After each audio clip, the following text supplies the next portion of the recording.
I don't want to be chopping. I hear you. The struggle is real. So let me show you a few of my different juicers side by side comparison just for perspective, okay? So this is the one that I posted on. This is the wall right here. Is you can open it up. It's got a little plunger on top so you can stop things down.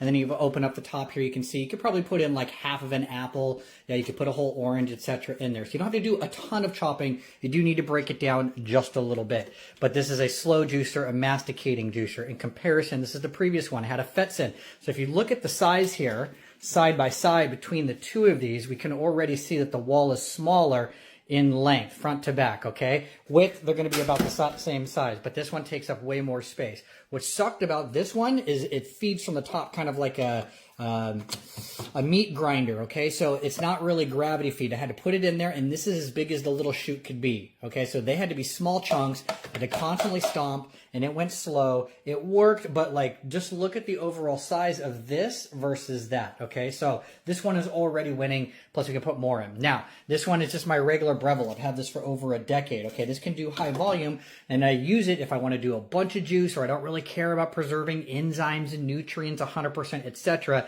which is what slow juicers are great for, okay? But the Breville is a big machine. I still have to cut my apples in half, but I could put in whole sticks of celery or carrots, etc., ginger, all of that stuff.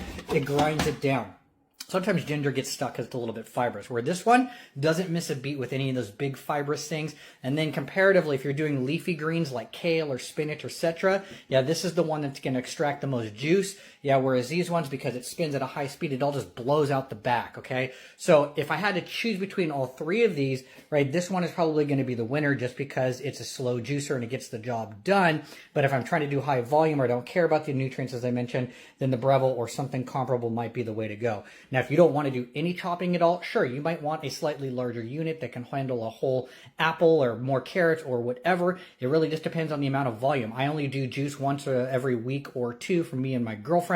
And we do it, a couple times a week at best. Yes. So this is perfect for me, but hopefully that helps you.